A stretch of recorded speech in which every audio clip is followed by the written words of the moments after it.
Welcome to recipes in my way. இன்றைக்கி நம்ம அருமையான சுவையில் ஒரு முட்டை கிரேவி தான் செய்ய போகிறோம். ரொம்ப சுலபமாக இதை எப்படி செய்கிறது, இதுக்கு தேவையான பொருட்கள் என்ன பார்க்கலாம் வாங்க.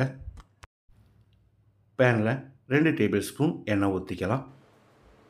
8 பல் பூண்டு நறுக்கினது, 1 இன்ச் அளவுக்கு இஞ்சி நறுக்கினது, ஒரு பச்சை மிளகாய், ஒரு 10 செகண்ட் இதை பிரட்டி விட்டுடலாம்.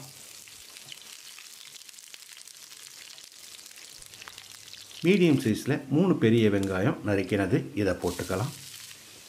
வெங்காயத்தை செவந்து வர்ற அளவுக்கு வதக்கணும்.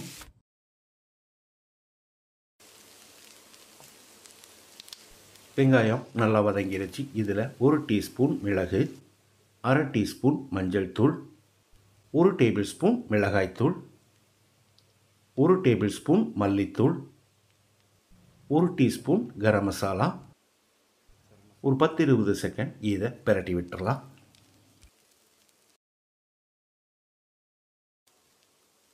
மீடியம் சைஸில் 2 தக்காளியை நறுக்கி வச்சுருக்கேன், இதை போட்டுக்கலாம்.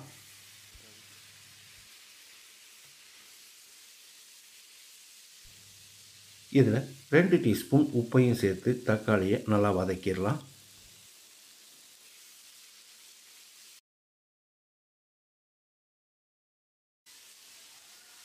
அடி பிடிக்காமல் இருக்கிறதுக்காக ஒரு 1/2 கிளாஸ் அளவுக்கு தண்ணி ஊற்றி கலந்து விட்டு மூடி வச்சிடலாம். அப்போ தான் தக்காளி நல்லா வேகும். மூடி வச்சாலும் ஒரு 2 தரம் இடையில கலந்து விடணும்.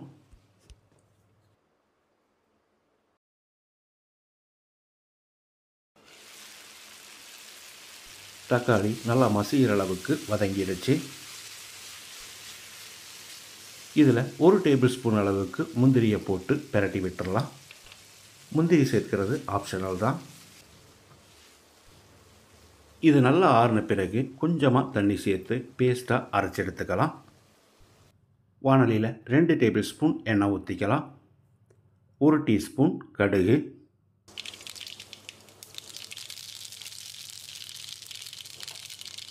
கடுகு பொரிஞ்சிருச்சு. கொஞ்சமாக கறிவேப்பிலை.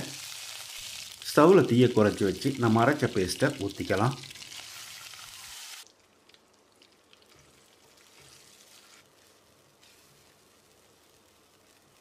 இப்போ இந்த கிரேவிக்கு தேவையான அளவு தண்ணி ஊற்றிக்கலாம். நான் 1.5 கப் அளவு தண்ணி சேர்க்கிறேன். இன்னும் கூட சேர்க்கிறதா இருந்தால் சேர்த்துக்கோங்க.